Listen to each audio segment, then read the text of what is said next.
Hablemos en este video sobre separación de mezclas. Bueno, las mezclas, comenzamos diciendo que se pueden separar mediante unos métodos. Estos métodos tienen una indicación, una sugerencia para unas situaciones específicas, y voy a hablar también de la propiedad de la cual se saca provecho. Por ejemplo, cuando hablamos de tamizado, el tamizado es ese método de separación de mezcla que separa sólidos que son de diferente tamaño. Por ejemplo, a este elemento que está aquí, esta malla que está acá, deja pasar los sólidos más finos y se quedan en esa malla que se conoce como tamiz. Ahí se quedan los sólidos más gruesos y se separan así los sólidos más finos, los más finos que caen acá, de los más gruesos que quedan en el tamiz. Esto es ampliamente usado pues en la industria de la construcción. ¿Okay? Aquí está. También pues decimos que se saca provecho del tamaño de las partículas porque las partículas con mayor tamaño se quedan en ese tamiz y las más finas pasan y se separan de las más gruesas. ¿Okay? Bien.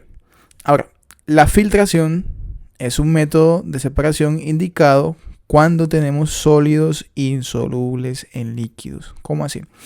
Por ejemplo, si vamos a separar el café, digamos pues el café, esa parte que es insoluble del café, o en este otro ejemplo, en este filtro de papel, aquí en el papel se queda esa parte del café que es insoluble en el agua.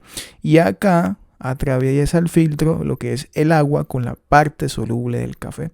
¿Ok? Esta mallita o este filtro, mejor dicho, puede ser de tela, de papel.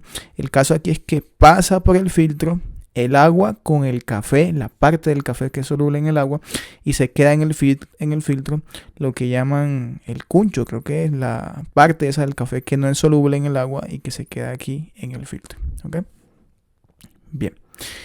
La filtración también se usa, recordemos, sólidos insolubles en líquidos. Por ejemplo, si yo tengo aquí, vamos a ver, agua y arena. Agua y arena, ¿qué pasa? Que la arena, como no es soluble en el agua, se queda en el filtro y pasaría el agua.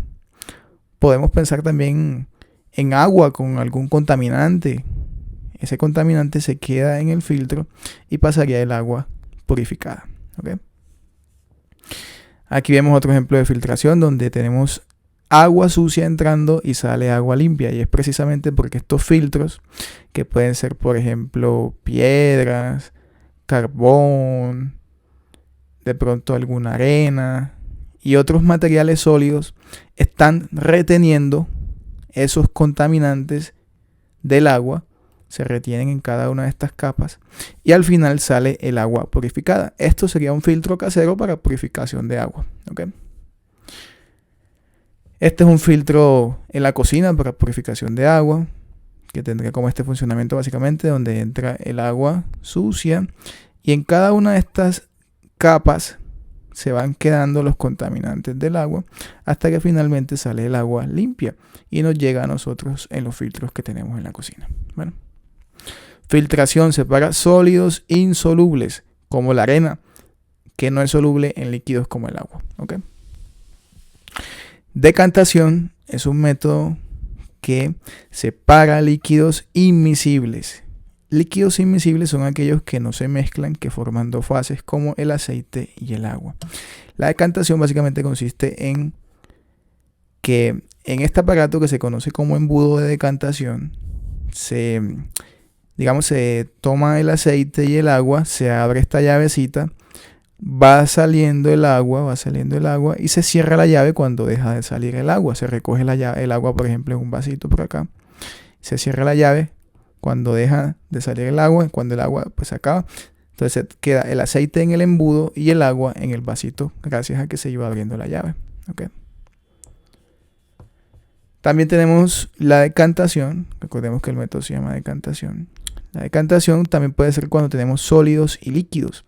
Simplemente, por ejemplo, cuando tenemos acá, por ejemplo, agua y arena, que no son solubles, pero la arena se va al fondo.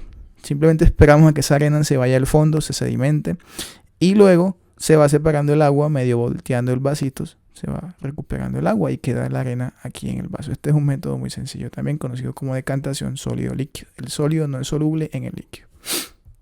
Bien, la propiedad de la cual se saca provecho en la decantación es la densidad, porque pues sabemos que la densidad del aceite es mayor que la del agua, entonces se saca provecho de esa propiedad para que el agua, que es más densa, se separe. De igual manera, aquí se saca provecho de la arena, que es más densa que el agua. Luego se va volteando el vasito y se recupera el agua, gracias a que tienen diferente densidad y ocupan, por ejemplo, el agua arriba y la arena abajo. ¿Okay?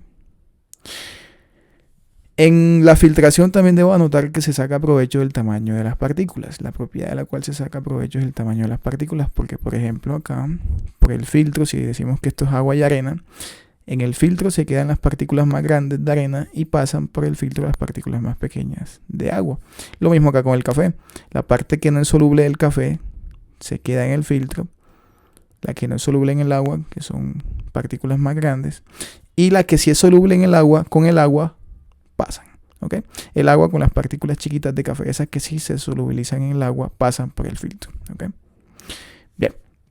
La evaporación decimos que es un método indicado para separar sólidos solubles en líquidos y se saca provecho del punto de ebullición que tienen diferente. Por ejemplo, el ejemplo típico acá es cuando vamos a separar agua de sal. Digamos que esto es agua salada, se calienta el agua salada y sacamos provecho de la diferencia en el punto de ebullición del agua con el punto de ebullición de la sal. Veamos que es muy diferente. Significa que el agua pasa más fácilmente a la fase gaseosa. Solamente necesita de 100 grados Celsius. Cuando se calienta y se llega a 100 grados Celsius, el agua pasa a la fase gas. En cambio, la sal necesita de 1465 grados Celsius para pasar a la fase gaseosa. Entonces, ¿qué hacemos acá? Simplemente calentamos a una temperatura que pase de 100 para que el agua se evapore, pero que no llegue a 1465, por ejemplo, me lo voy a inventar, 120 grados Celsius. A esta temperatura, el agua ya es gaseosa, se escapa de acá del vaso, pero la sal todavía no le ha llegado, le falta muchísimo para llegar a 1465. ¿Qué pasa entonces? Que el agua se va en forma de vapor y se queda en el recipiente la sal, se recupera la sal. ¿Okay? A esto se le llama evaporación, porque pues se está evaporando el agua. Gracias a que, por ejemplo, llegamos a 120 grados Celsius, nos pasamos del punto de ebullición del agua, se fue a la fase gaseosa, pero la sal se queda en el recipiente porque no llegamos a los 1465 grados Celsius necesarios para que la sal se forme como gas o se vaya a la fase gaseosa. ¿Okay? Entonces, la propiedad de la cual se saca provecho en la evaporación es el punto de ebullición. Bien. Ahora, si hablamos de destilación, la destilación es un método indicado para separar líquidos miscibles.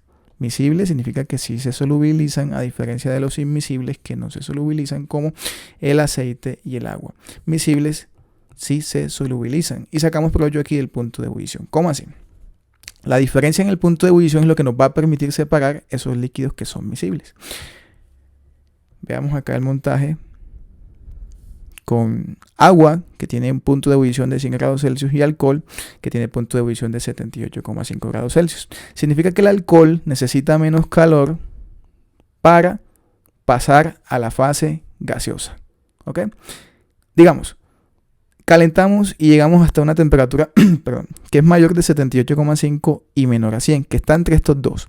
Digamos, por ejemplo, calentamos hasta 90 grados Celsius. Si calentamos hasta 90 grados Celsius, entonces el alcohol en esa mezcla, digamos que esta es la mezcla de agua y alcohol, el alcohol en esa mezcla se va a ir a la fase vapor, se va a escapar por acá, ¿ya? Porque estamos a 90 grados Celsius, una temperatura mayor que 78,5. Pero el agua todavía no alcanzó la temperatura para pasar a la fase gaseosa porque estamos en 90, así que el agua se queda aquí.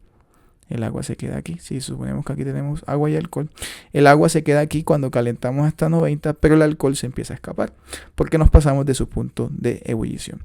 El alcohol se escapa como gas. Aquí en el camino hay un enfriante, ¿sí?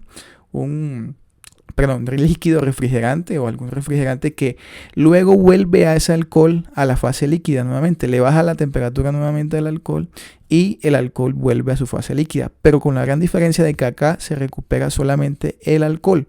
En el camino se enfrió, sí, se le puso en contacto con algún refrigerante, sí, pero ya acá en el camino cuando se está refrigerando viene solito. Y ya acá cuando está líquido el alcohol ya está separado del agua que quedó acá porque no alcanzamos los 100 grados Celsius, que son el punto de ebullición, porque nos pusimos en 90.